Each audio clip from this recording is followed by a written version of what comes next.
और जो इसके ऊपर लिखा होता है ये, इसको बोलते हैं घात। इसको इंग्लिश में बोलते हैं पावर, क्षमता, कितनी क्षमता है। और ये क्या होता है, बेस, आधार। तो आप इस तरह जान पाओगे कि ये किसको घात बोलते हैं और किसको आधार बोलते हैं। आपने बहुत सारे सवाल इस तरह के देखे होंगे। जब किसी भी संख्या में हम ऐसे घात लगी होती है तो उसको क्या करते हैं, कैसे हल करते हैं इसको। इसका मतलब होता है कि 3 कितनी बार लिखा है, तो इसको हम कितनी बार लिखा है, 2 बार। तो 3 गुणे 3 कितना होगा, 9। इसी प्रकार अगर कोई संख्या लिखी है 4 के वर्ग में ऐसे, तो इसको वर्ग भी बोलते हैं, 2 होती, तो इसको कैसे लिखोगे, 4 गुणे 4 बराबर 16।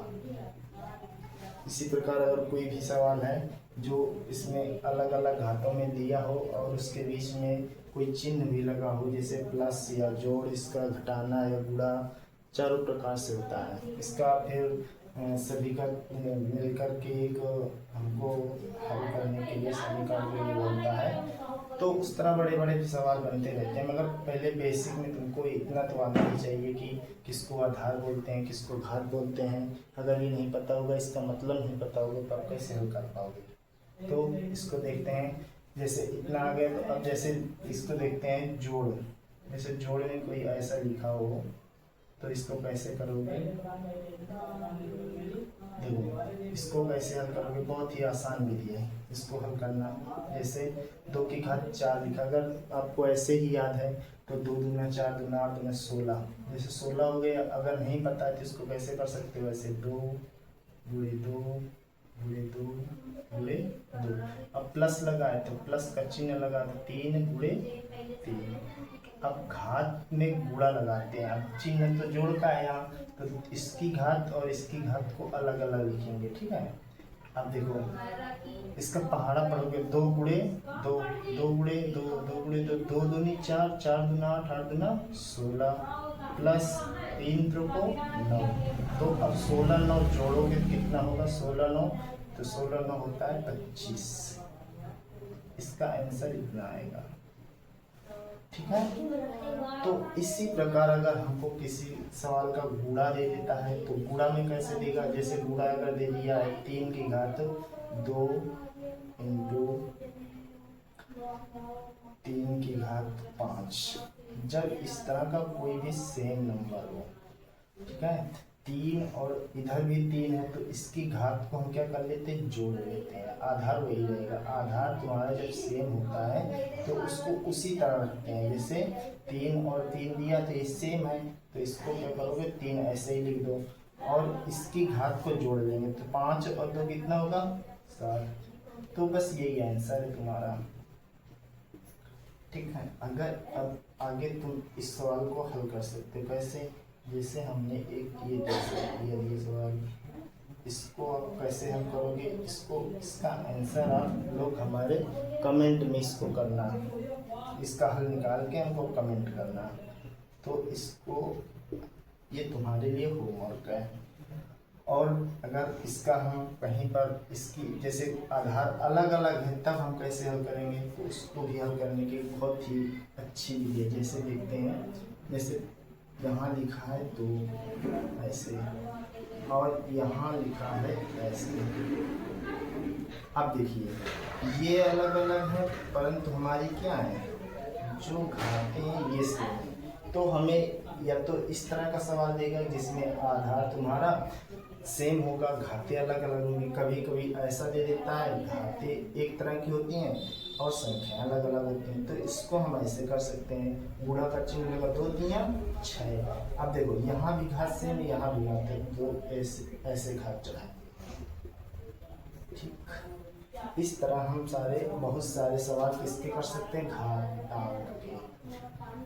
तो कभी कभी अब जैसे तुमको ऐसा दे देता है कि इसका मान निकालिए, जैसे कोई क्वेश्चन दे दिया गया है, ऐसे दे दिया गया है 2 गुणे 2 गुणे गुणे 2 गुणे। अब बोलेगा कि घात रूप में लिखो,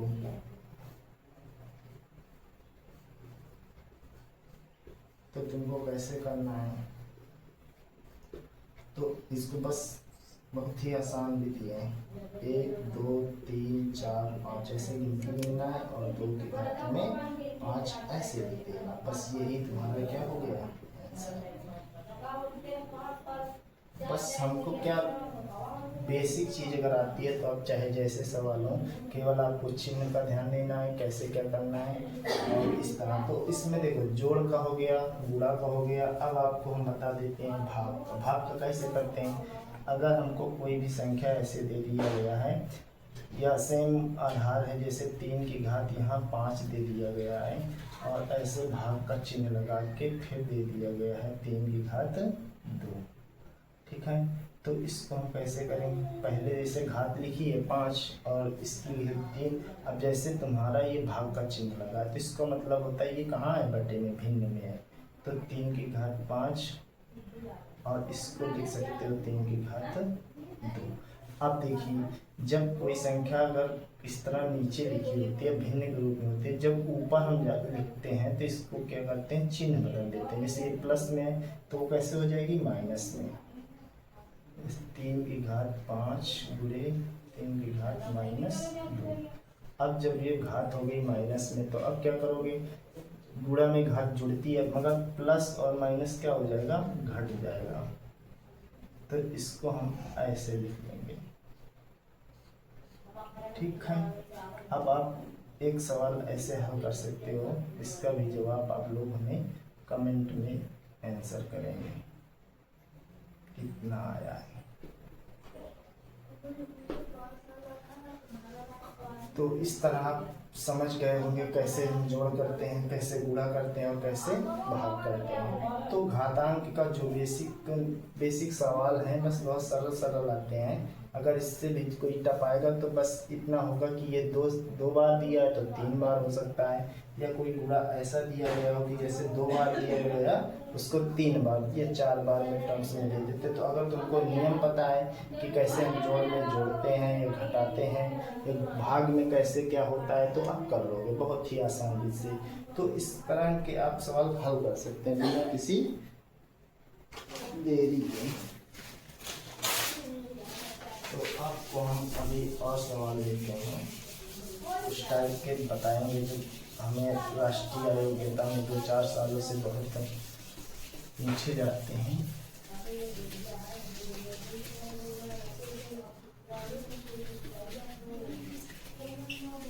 जिसमें जैसे कोई सवाल दे दिया गया हो, जैसे 3 की घात 5 बटे या भागे लगा लो ऐसे 3 की घात 2 प्लस 3 की घात 4, ऐसे कोई क्वेश्चन दे दिया। अब इसको कैसे करोगे? तो इसको हम लिख सकते हैं कितना? 3 की घात 5 बटे 3 की घात 2 प्लस 3 की घात 4। अब देखिए पहले तो इसको हल कर लो, जैसे अभी बताया है भाग में है तो इसको हल लो। तो इसको हम लिख सकते हैं कितना? तो ये घात ये वाली कम हो जाएगी यहाँ, जैसे 3 की घात 5 इंटू 3 की घात माइनस 2 प्लस 3 की घात 4। अब इसको हम लिख सकते हैं 3 की घात 3 प्लस 3 की घात 4। अब देखिए यहाँ पर घात नहीं जोड़ना क्योंकि ये जोड़ का चिन्ह है, तो इसको हल कर लो। 3 लिखा है कितनी बार? 3 बार प्लस 3 और ये कितनी बार लिखा है? 3 ऐसे। तो ये हो गया 3 के 9 9 त्रिक 27 प्लस 3 के 9 9 त्रिक 27 त्रिक 81। तो 7 1 8 8 2 कितना? 108। यही तुम्हारा क्या हुआ? अब इसी तरह आप सवाल कर। अब घात के बाद आता है करड़ी। करड़ी एक बहुत ही अच्छा टॉपिक है, इसमें भी बहुत सारे सवाल पूछे जाते हैं। तो आप करली के सवाल कैसे हल करेंगे, इसका कैसे सवाल होता है, तो आप बेसिक से, जैसे आपको कुछ भी नहीं पता है कि आप अभी तक करली पढ़ा ही नहीं है, एक भी सवाल नहीं कर पाते, तो इसको कैसे करेंगे। अगर ऐसा कोई संख्या ऐसे लिखी हो तो इसको क्या मतलब होता है कि अगर ऐसे लिख लगा हो तो इसका मतलब होता है ये वर्ग है, करली वर्ग के रूप में था। तो अगर करली किसी भी संख्या में लगी है तो उसका अगर वर्गमूल निकलता है तो हम वर्गमूल के रूप में लिखते हैं। जैसे ऐसे लिखा है कोई, तो इसको हम क्या कर सकते हैं, 2 के रूप में वर्गमूल ले सकते हैं। अगर हम अब इसी में बहुत सारे ऐसे सवाल होते हैं कि उनका वर्गमूल नहीं निकलता है, तो उसको कैसे करते हैं। जैसे इसी में हमको मिल गया क्या कि √17, तो अब हम इसका वर्गमूल तो निकाल नहीं सकते हैं क्योंकि इसका वर्गमूल तो होता नहीं, तो इसको हम ऐसे ही लिखा रहते हैं। अगर हमको कोई ऐसा सवाल आता है तो हम उसको उसके बाहर नहीं निकालते हैं। अगर इसमें कोई जैसे गुणा या जोड़ या घटाना, कभी कभी अपरिमेय संख्याएं, इनको जो ऐसी घटनाएं जिनको संख्याएं होती हैं जिनका वर्गमूल नहीं निकलता तो उनको हम अपरिमेय भी बोलते हैं। तो इसको हम कैसे हल करते हैं, इनका जो नहीं रूट होता, जैसे हमें कोई दे दिया गया है ऐसे 2√3 प्लस √3, तो देखिए जब कोई संख्या इधर भी रूट में है वही संख्या और इधर भी रूट में वही संख्या होती है, तो हम इनको कैसे जोड़ेंगे। अब देखिए अगर ये रूट है वही संख्या √3 तो आगे संख्या भी लिखी तो प्लस का चिन्ह है, तो क्या करोगे, इसको जोड़ सकते हो। जब तुम्हारा क्या हो, सेम हो, एक तरीके का हो, तो इसको लिख सकते हो क्या, ऐसे। अगर अलग अलग है तब क्या करते हैं, तो अलग अलग में इसको उसी तरह संख्या को लिखी रहने देते हैं। जैसे 5 प्लस √2, अब देखिए यहाँ पर दूसरी संख्या है, यहाँ पर दूसरी संख्या, तो इसको ऐसे ही लिखा रहने देंगे, इसमें हम कुछ नहीं कर सकते। अगर कोई संख्या ऐसी लिखी है कि उसका वर्गमूल निकल रहा है तो क्या करोगे, जैसे ऐसे लिखा है और इसमें निकल रहा है तुम्हारा वर्गमूल कोई 16 लिखा है प्लस रूट कहाँ लिखा है तुम्हारा 25, तब क्या करोगे, तो इसको बहुत ऐसे ही कर सकते हो। जैसे 4, अब देखो इसका वर्गमूल निकल आएगा परंतु यहाँ पे चिन्ह नहीं लगा तो बुरा लगाएंगे, तो इसका वर्गमूल लेंगे कितना आएगा 4, और प्लस कितना लगा है ये रूट के अंदर 25, इसका वर्गमूल निकल आएगा कितना आएगा 5, तो इसका गुणा कर लो 4 चौको 16, 16 में 5 जोड़े कितना आएगा 21।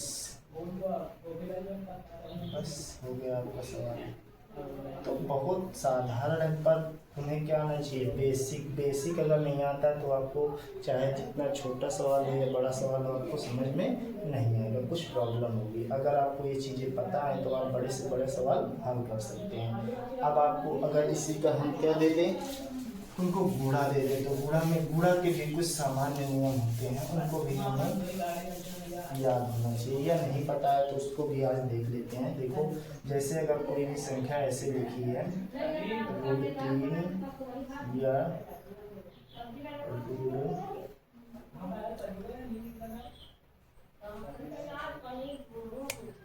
यहाँ लिख सकते हो 6, तो इसका तो वर्गमूल निकलेगा नहीं, तो इसमें जब जिसका कोई वर्गमूल नहीं निकलता तो इसका ऐसे गुणा कर देते तो कितना आएगा √18, यही आंसर होगा। अब अगर कोई संख्या ऐसी है कि जिसका हम एक ही प्रकार की हो, जैसे √7 गुणे √7, तो जब इस तरह की संख्या हो कोई सेम नंबर हो, ऐसे रूट लगा हो, तो रूट इसका जब एक बार गुणा करते हैं तो इसका रूट हट जाता है, तो इसका आंसर आएगा 7। बस ये दोनों रूट जब गुणा करते हैं तो रूट गायब हो जाता है। तो आप भी अब सवाल इसका हल कर सकते हो कैसे, जैसे हम इस टाइप का एक सवाल आपको देते हैं कि अगर हमने यहाँ लिखा है ऐसे, तो इसका आप आंसर हमें कमेंट करेंगे। और इसका कैसे, इस तरह का टाइप का करेंगे, कैसे करेंगे, अगर इस तरह कोई संख्या लिखी है जैसे 2√3 इसका आंसर अब देखो, इसको बहुत ही सरल है, इसको वैसे कर सकते हो। देखो जब ये एक सेम नंबर है तो इनको जब गुणा करोगे तो 2 गुणा रूट से रूट कट जाएगा, 3 2 3 कितना आएगा 6। ये आंसर हो गया। इसी प्रकार अगर हमको लिखा है कोई संख्या, आप इसको हल करके बताएंगे इसका मान कितना हुआ है।